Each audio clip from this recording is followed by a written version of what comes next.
Hi everyone and welcome back to Baking with Benjamin. Today we're going to be making a cheesy pierogi casserole. It's a dish I've been making for years, it's really easy to make, and it's going to be a great dinner for your family. So let's get started. Okay, so here are the ingredients we need for our recipe today. We have a package of pierogi. This is a 2-pound bag. It's about 18 to 24 pierogi. You want to make sure that you have a pan big enough to fit all your pierogi too, so make sure you take that into account. We have half a package of bacon that I've diced here, 1 onion, white, that I've diced, 1 cup of shredded cheese, half a cup of white milk, and 1 cup of sour cream. I'm using full fat 14% sour cream.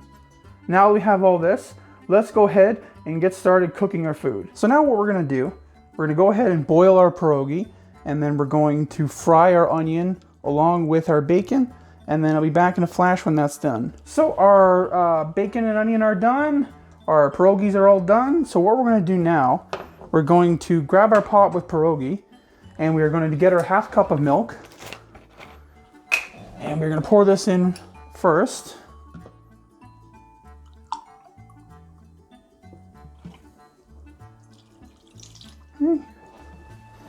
Now we're going to add our 1 cup of sour cream. Dump that in there. Now I'm going to add our bacon and onion. I'll use this actually.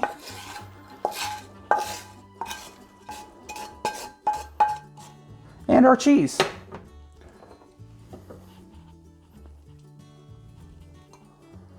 There we go. Go ahead, give it all a good stir. Whoa! Don't spill it out of the pot while you're at it.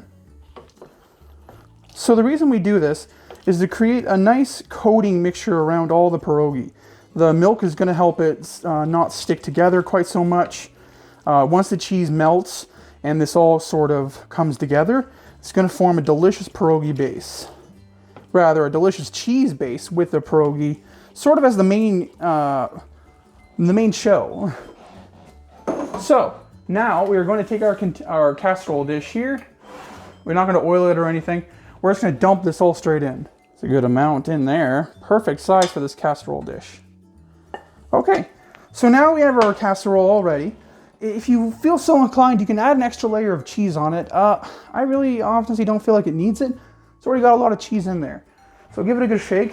Make sure it's all evened out. What you're going to do is you're going to cook this in your oven. If you have a convection setting on your oven, use convection 425 for 15 minutes. You don't have that setting, use conventional baking. Just use the bake setting 450 degrees for 15 minutes. So I'm going to do that, and I'll be back to show you what it looks like when it's done. Alright, so it's been about 15 minutes now. Our casserole is done. You can take a look at it. Looks pretty delicious. I want to let it cool down till just until it gets all melty, but not too melted. So give it about 5-10 minutes, and it's going to be perfect. Alright everyone, thanks for watching.